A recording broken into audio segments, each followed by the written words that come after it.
ಎಲ್ಲ ಸಚಿವ ಮಿತ್ರರೇ, ಮಾಧ್ಯಮದ ಗೆಳೆಯರೇ ಹಾಗೂ ದೇವನಹಳ್ಳಿ ತಾಲೂಕು ಚನ್ನರಾಯಪಟ್ಟಣ ಹೋಬಳಿ ಕೈಗಾರಿಕಾ ಅಭಿವೃದ್ಧಿಗೆ ಜಮೀನನ್ನ ಸ್ವಾಧೀನಪಡಿಸಿಕೊಳ್ಳಲಿಕ್ಕೆ ನೋಟಿಫಿಕೇಶನ್ ಇಶ್ಯೂ ಮಾಡಿತ್ತು. ಪ್ರಿಲಿಮಿನರಿ ನೋಟಿಫಿಕೇಶನ್ ಮತ್ತು ಫೈನಲ್ ನೋಟಿಫಿಕೇಶನ್ ಎರಡನ್ನೂ ಕೂಡ ಇಶ್ಯೂ ಮಾಡಿದ್ದು. ರೈತರು ಮತ್ತು ಸಂಘಟನೆಗಳು, ಹೋರಾಟಗಾರರು, ನಾವು ಜಮೀನು ಕೊಡ್ಲಿಕ್ಕಾಗಲ್ಲ.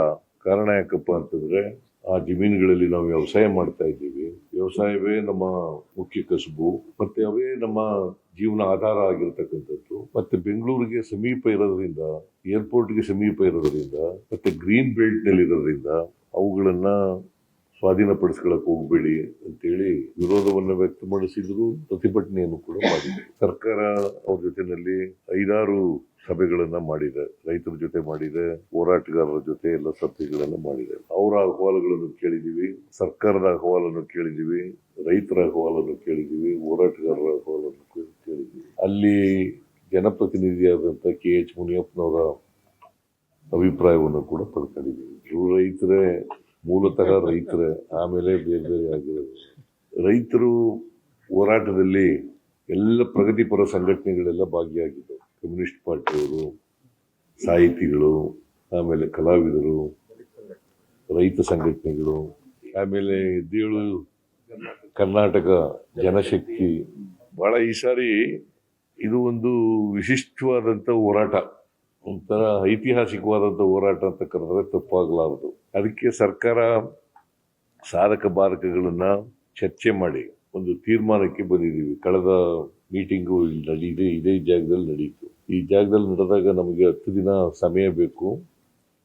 10 ದಿನ ಆದಮೇಲೆ ಮತ್ತೆ ಭೇಟಿ ಮಾಡೋಣ ಅಂತ ಹೇಳಿದೆ. ಹಾಗಾಗಿ ಇವತ್ತು ಭೇಟಿಯಾಗಿದ್ದೀವಿ.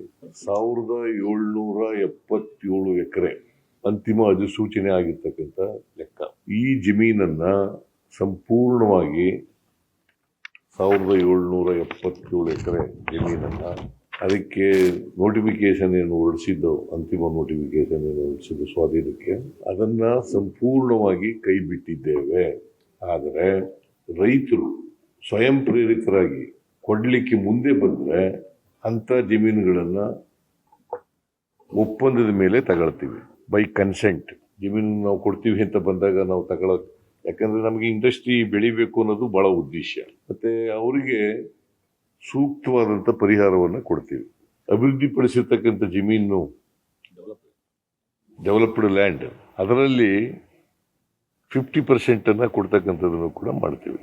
ಯಾರು ಕೊಡ್ಲಿಕ್ಕೆ ಒಪ್ಪಲ್ಲ ಅವ್ರ ಜಮೀನುಗಳನ್ನ ಬಿಟ್ಬಿಡ್ತೀವಿ.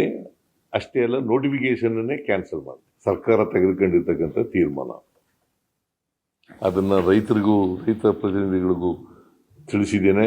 ಅವರು ಕೂಡ ಸ್ವಾಗತ ಮಾಡಿದ್ದಾರೆ, ಹೋರಾಟಗಾರರು ಸ್ವಾಗತ ಮಾಡಿದ್ದಾರೆ, ರೈತರು ಸ್ವಾಗತ ಮಾಡಿದ್ದಾರೆ, ಎಲ್ಲ ಸಂಘಟನೆಗಳು ಕೂಡ ಸ್ವಾಗತ ಮಾಡಿದ್ದಾರೆ. ಯಾರು ವಾಲಂಟಿಯರ್ ಬರ್ತಾರೆ ಅವ್ರ ಜಮೀನುಗಳು ತಗೋತೀವಿ. The notification entirely is dropped. Those who want to give land to the government for the development of the industry, we will take such lands with consent. ಇದಕ್ಕೆ ಮಾತ್ರ ಸೀಮಿತವಾಗಿ, ದೇವನಹಳ್ಳಿಗೆ ಮಾತ್ರ ಸೀಮಿತವಾಗಿ. ನೋಡಪ್ಪ, ಇದು ಬೆಂಗಳೂರು ಹತ್ರ ಇರೋದ್ರಿಂದ, ಮತ್ತೆ ವ್ಯವಸಾಯ ಮಾಡ್ಕೊಂಡಿರೋದ್ರಿಂದ, ಅದ್ರ ಮೇಲೆ ಜೀವನ ಮಾಡ್ತಾ ಇರೋದ್ರಿಂದ ಈ ಜಮೀನುಗಳನ್ನ ಕೈ ಬಿಡಬೇಕು ಅಂತ ತೀರ್ಮಾನ ಮಾಡಿದ್ದೀವಿ. ಬಹಳ ಮುಖ್ಯವಾಗಿ ರೈತರಿಗೋಸ್ಕರ, ರೈತರು ವ್ಯವಸಾಯ ಮಾಡ್ಲಿಕ್ಕೋಸ್ಕರ, ಅವರ ಜಮೀನುಗಳನ್ನು ಉಳಿಸ್ಕೊಳ್ಳಿಕ್ಕೋಸ್ಕರ ಮಾಡ್ತಾ ಇರ್ತಕ್ಕಂಥದ್ದು. ಆದ್ರಿಂದ ಮಾಡ್ತೀವಿ. ಈ ತೀರ್ಮಾನ ಎಲ್ಲಕ್ಕೂ ಅಪ್ಲೈ ಆಗಲ್ಲ.